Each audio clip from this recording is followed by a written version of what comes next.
She wasn't nice. I mean, the bottom line was she was not a nice person when she moved here. My first memories of Carol were of a lady who seemed rather happy, was pretty smiley in my first meeting with her, very happy to meet me. However, working with Carol, I quickly recognized that Carol was somebody who had a tremendous amount of need. She wasn't kind. She didn't like the other people that lived in the house, and that was hard. It was all about Carol. Me, me, me, me. And if she didn't get her own way, right then, right there, regardless of what was going on, regardless of who needed support and guidance, if she did not get what she wanted, then she acted out.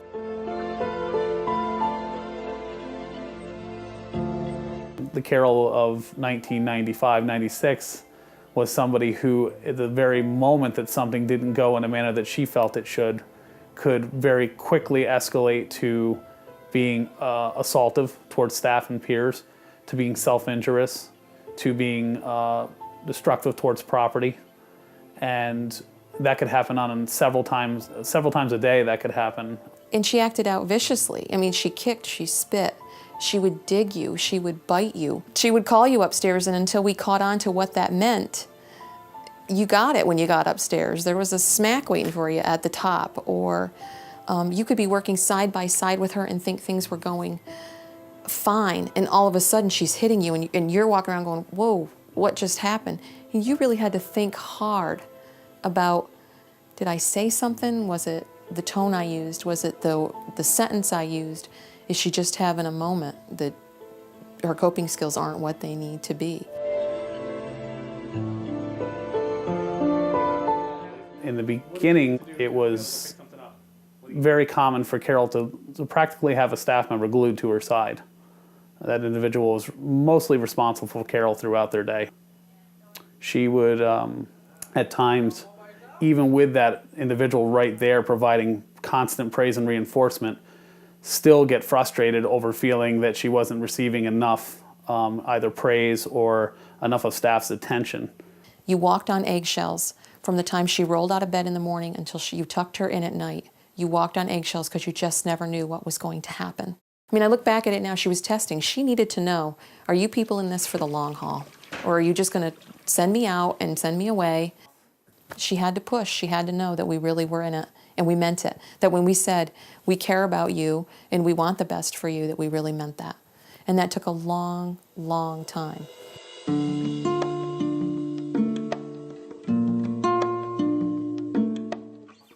Carol's situation before she came to us was that she'd spent a majority of her life in an institution. She had had several different community placings over the years. She never remained in a placement longer than 90 days prior to coming to live at Arc, Delaware County. She had very few interests. She was not open much at all to new things. She was very specific about what she wanted to do, and she had a couple ritualistic behaviors that she exhibited. And if we stepped outside of that schedule of things, Carol again would often become very volatile. And as we were learning in the beginning, Carol had this very specific schedule that we weren't necessarily aware of. This just goes on there. Right here. It is very hard for me to think of what she was like back then. And living the majority of her life in an institution where you shared a room whether you wanted to or not. You probably shared items whether you wanted to or not. Breakfast, lunch, and dinner was on staff terms. Carol had no control over any of that aspect of her life. I often think Carol learned some of these maladaptive behaviors as a means in her own way to survive, to stand out from the crowd and to have her needs met. We gave her a tremendous amount of attention, a tremendous amount. It must have felt very overwhelming to her to come into our environment where, what would you like for breakfast this morning? Something that simple may have been just too overwhelming for her to even, that's too many choices. You need to narrow that down. What day is it? Today's Sunday. Easter. Happy Easter. Happy Easter.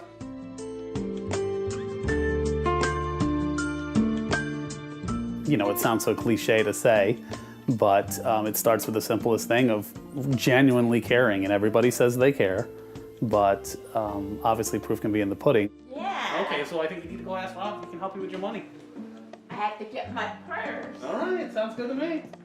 For me, so much of the caring that we exhibit initially is a lot about also building the trust. And it's been my experience that the folks we serve, that they pick up on that immediately. They really realize when you're genuine. What do you think about a heart? Yeah, I like that. We'll give you a couple different decals. So nice. Which finger do you want this one on? This one? We gave her the tools through building relationships, lots of, love. We gave her unconditional love no matter what she did. We were right there again to support her. Without that, she'd still be living in an institution, being taken down, having her every move controlled. She wouldn't be able to make her own decisions and choices. She wouldn't have grown as a human being.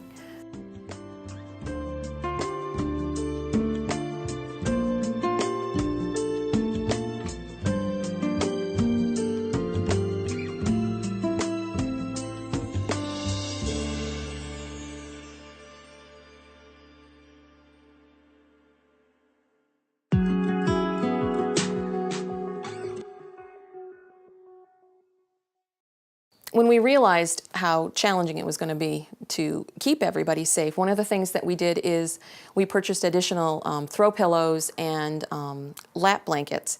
Over a chair there would be a pillow and there would be a throw that matched the decor, and if needed, it was there to protect us so that we didn't get bit. You could put the blanket over your arm, you could use the pillow to kind of almost hand it off to her as you turned to leave.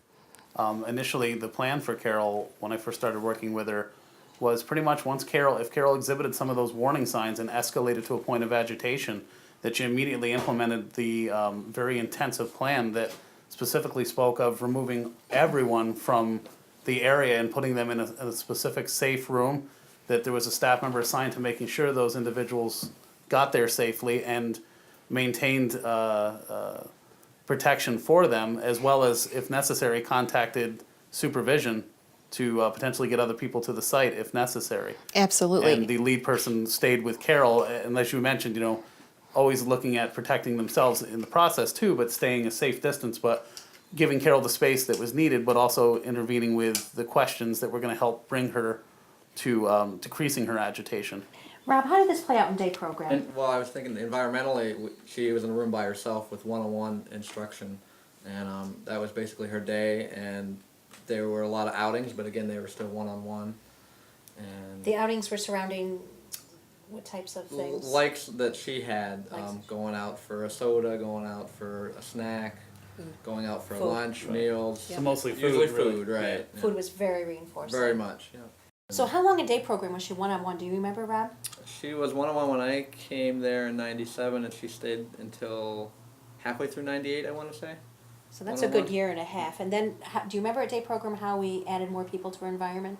I think we called it graduation to another room, and she went into a room with 2 or 3 other people. So it was a big to-do for her. And it was a very big to-do, yeah. And when successful, it was very... And I think for those individuals that she ended up being that were in a room together were very strategically chosen. Right, and I which think they was- could also leave if they needed to. Right. With a verbal prompt, they could be told to, Sure. go next door Right. or whatever. for the I think purpose of safety. also, if I recall, because we also spent time at day program, Carol had her own desk Yes. initially. So she had her own defined space, and she had all sorts of She still had stuff. that in the room when she started, because that was another part of graduation, was taking it with her. So she still had her own little space. Carol does on a very regular basis set the table for dinner. Every now and then we have to throw in there somebody else is going to do it, or she kind of owns that job, and nobody else can do it without her having a major upset over that. So you got to be careful that you don't make activities hers, that she's not the only one doing it. And maybe you do it while you're getting ready to go out, Carol, so this person over here is going to set the table tonight because you're on your way out the But door. now she's much more willing, Absolutely. accepting of peers. I think one of the neatest things that just developed with Carol over the last year is her making the coasters Yes. to help somebody else learn to put where to put glasses on the table. Yes. For a job that she owned and she was so proud of. She initially started just doing one, and then she kept going, and her housemate puts them on the table, and it helps him to set the table. And she also went above and beyond that, which is a very positive step for Carol. She made one for each of the staff members, and they're color coordinated to colors that we like. That's really huge. Her coming out of herself, all of her, you know, it really shows a lot of self-esteem. It wasn't just a coaster for Carol. Right. It became one for everybody. So that's a huge step. Money was big. She knew money got her what she wanted. She was earning initially dimes for positive behavior. Intermittently, we decided when we would give them out, although she would try from time to time, it's time for my dime now. And we would remind her, and she was great about it in that we'll give you the dime, you know, when it's time, Carol. And she was earning $10 to $12 a day. She could turn the dimes in for money and then go out to dinner and spend that money. That money was hers. She could do with it what she wanted. That's a lot of reinforcement. I want to say initially she probably earned more than one dime per 5 minutes. Within a 2-year mark, Carol went from receiving it at that frequency to being down to receiving $1 a day. It was a big deal for that. What she was shooting for was to collect 10 dimes to get her dollar. Absolutely. And within, I'd say, less than a year after we were at that point, it was Yeah. abolished altogether. Together. And I think what's important to note is that there was lots of verbal praise in between those dimes to hold her. The longer, you know, she went without getting them, the more verbal praise took the place of that, and she accepted that and was good with that. When she first came to us, would you guys agree that she really didn't recognize emotion in herself at all? No, she knew how to, for lack of a better term, push buttons. She had learned, somebody had taught her very well over the years what things to say or actions to take to really cut to the quick. Sure. It would be nothing for her to say, I hope your daughter dies. When she was clearly upset about something, she was hurting, she wanted you to hurt. And you had to really be sure that you didn't let that overwhelm you. Not to let it get personal. Absolutely. And understand that she's using her words to hurt you because she's hurting inside. And that was key. One of the things I remember most, you know, I was in day program when Carol first moved in here, was the team that we pulled together to meet about Carol pretty frequently. I want to say once every 2 or 3 weeks we met across the agency. We pulled all the people that had experience in behavior management to try to come up with a good plan for Carol, and how we carried that from house to day program. People over in Walton also helped with that. I mean, just we all came together and really worked on this to make her successful, really being able to live out in the community, live in a home, and go to a day program. How are you doing today? I had a good day. Well, that's great. Tell me all about it. What'd you do? I went for a walk on, Oh, you're doing your walking? That's awesome. and I did a puzzle, What kind of puzzle? fish puzzle. A fish puzzle. Did you do the whole thing? I did some of it. You did some of it. Are you saving I it? had coffee. I got a letter from my social worker. You got a letter today? Did you bring it home with you? Yeah. Did you want some help reading it? Yes, please. So you had a really good day, you're telling me. Yes, I did have. Good. Did any difficulties today? Any tough stuff come up? Or was it a happy day all day? Happy all day. Okay, that's great. Way to go. Nice job. So let me ask you a few questions. If you had a tough day, if somebody said something to you that you didn't like, what could you do?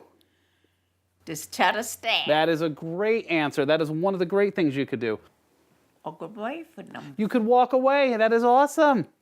Very good. So you can tell the staff, or you could walk away. What else could you do if somebody did something you didn't like? What's one of the techniques you've been working on? Breathe in. And then what?